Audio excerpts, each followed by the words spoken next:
In today's video, I want to share with you 7 habits I believe are going to lead to a much happier retirement. Now, before we begin, there's a backstory to this video, and I really need to share this backstory so it makes a lot more sense.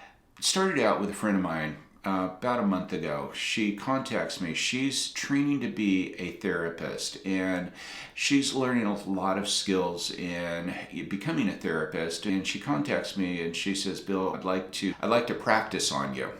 And I reply back and I say, "That's great, except I really don't feel like I have any problems to discuss with you." And she comes back, she says, "Bill, we all have problems."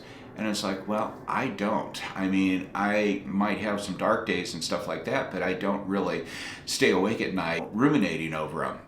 But she insists on sending me this intake form that she's going to be using. At the bottom of the intake form, there's like, check all boxes apply. And I kid you not, there was probably 30 different boxes that were labeled like anxiety, phobias, not able to sleep, relationships, all of these things.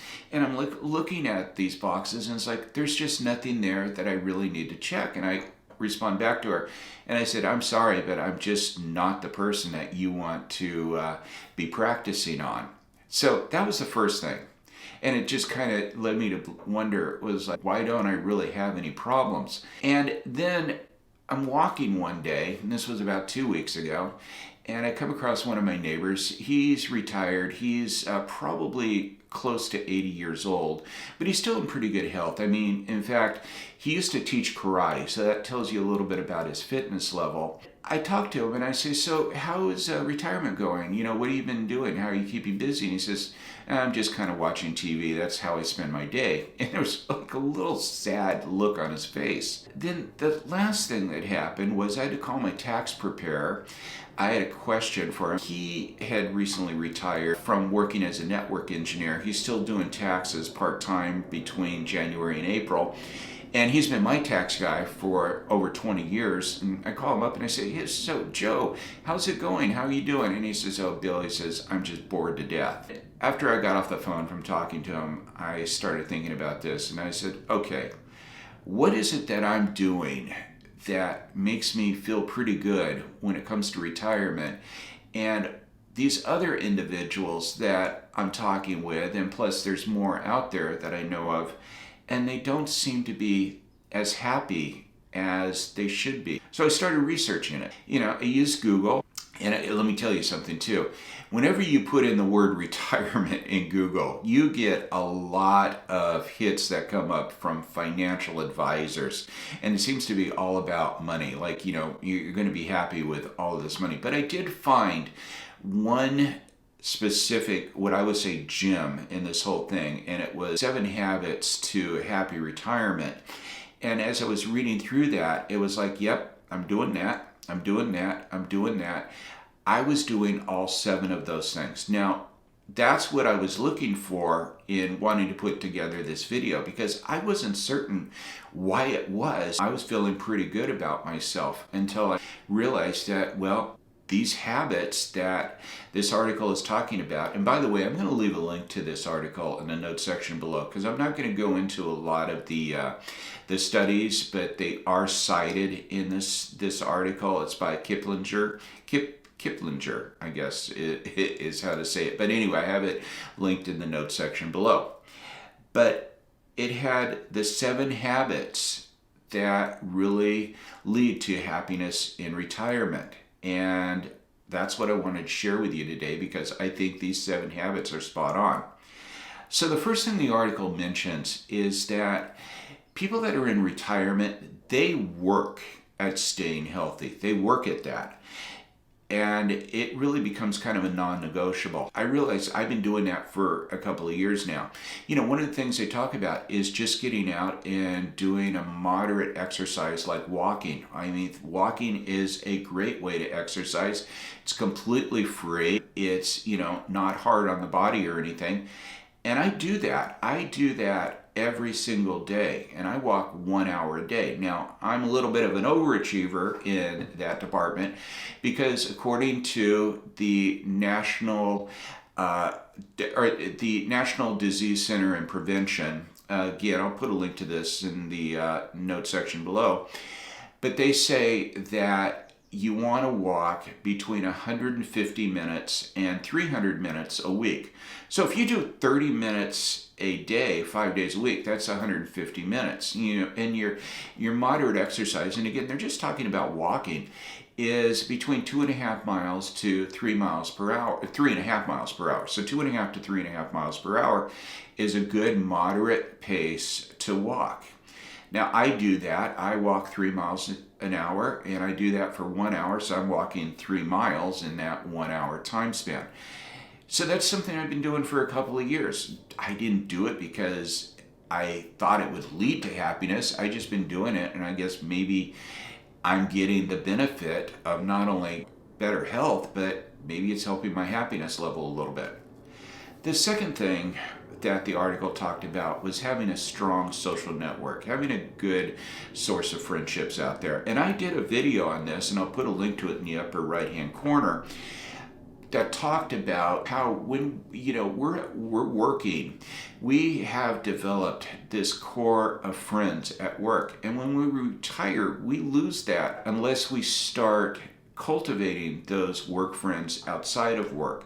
And that's something I talked about that I did in when I was working in corporate America. But also it's important just to be able to expand on that through different things like meetup groups or volunteering activities, church, however it is. But it's essential to have a strong network of friends. And in the video that I talk about how studies have shown that individuals that don't have these strong networks have something like a 29% increase in heart disease and a 32% increase in strokes. So, it's not only leads to your happiness, but also to your health. So number 3, the individuals that are most happy in retirement, they have a clear sense of purpose. Now this article talks about how 4 out of 5 individuals that have retired still continue to work, but not because they have to, but because they want to. They change over in doing something that gives them purpose. Again, that's something that I've been doing for a number of years now. I started a career coaching business. It's well into retirement. It's something that I'm doing that I find has a lot of purpose in my life. I love what I'm doing. And I've done a lot of videos on this. In fact, I'll link another one in the upper left-hand corner on how to find your calling. And I created this video specifically for individuals that are, looking at encore careers, or maybe they're in retirement, they want to do something with purpose, something meaningful. And again, this study is showing that the individuals that are most happy in retirement are ones that have a clear sense of purpose. Number 4, studies are showing that the happiest individuals in retirement are continuous learners. There's so many different resources to be a continuous learner nowadays. You have LinkedIn Learning, you have Skillshare, you have Coursera, you have Udemy, and these platforms, they have so many different things that you can learn about. Everything from programming to photography to yoga to mountain bike riding. There's something out there for everyone, and it really helps sharpen your mind as well. And number 5, according to the study, the happiest individuals in retirement have trained their brain to be optimistic. And I thought that was an interesting choice of words, train the brain. But then I thought about something, how important it is to be a continuous learner. Well, a few years back, I used Coursera. I did a certificate program through Penn State University on positive psychology. And one of the classes in this program was on becoming more optimistic. And it was funny because I remember taking this little assessment before I ever, took the class. And it was an assessment on optimism. After I took it, I was like, my God, it's like, I was really a pessimist in my thinking.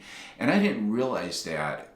But once I took the course and I found ways to train my brain, and, I then took the test a little bit later, a few months later, I think it was, I completely reversed my score. And I can feel it in myself now. I'm definitely someone who I believe the glass is half full rather than half empty. So you can train your brain to be more optimistic. In fact, I'm going to leave a link to the assessment that I did. It's completely free. It's on the Penn State servers. It's under AuthenticHappiness.org, and you want to go there, go to the questionnaires, and you want to click on the assessment that says Optimism.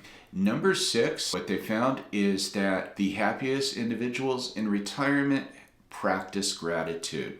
Again, it's something that I've been doing. It's a non-negotiable for me. Well, it's just part of who I am now. You remember earlier I said that I walk every morning. I walk for 1 hour every morning. Well, one of the things that I do during the first 5 or 10 minutes of that walk is I start counting my blessings. I practice gratitude. I don't have to walk, I get to walk. And maybe that's not going to be the case forever. But for right now, I am grateful that I have the opportunity to walk. I walk in the morning before the sun ever comes up. I get to look up at the sky. I get to look at the stars there. I'm grateful for that. I'm grateful for just waking up in the morning. I'm grateful for having a beautiful house to live in. I have a great life, and I count my blessings. And this is something, again, that I believe you can do through just simply practicing positive psychology out there. It really makes a difference. And the other thing too, I think it's like a little side benefit to practicing gratitude. When you practice gratitude, you become grateful for the things that you have in your life. Say the materialistic things. And you start realizing that you don't really need to buy that next item there, that you really don't need it. And you start becoming more of a minimalist in your golden years, or at least that's what I found with me. So again, number 6, they're finding is that individuals that are in retirement that are the happiest, they practice gratitude. And finally, number 7, the happiest retirees have furry friends. I have 1 dog and I have 4 cats. And, the article even talks about if you don't like dogs, take a look at cats or birds. But the thing is that I'm just saying that the happiest individuals in retirement have furry friends. I got to tell you, there's not an evening that goes by that I don't have either a puppy on my lap or one of the cats on my lap. And it's just a nice feeling. So there you go. These are the 7 habits that the article cites that leads to a happier retirement. And when I looked at this and I realized I'm doing all 7 of those, but I didn't realize that was what was leading me, the feeling of happiness that I have right now. So I wanted to share that with you. Thanks for stopping by, and I hope to see you next week. Take care.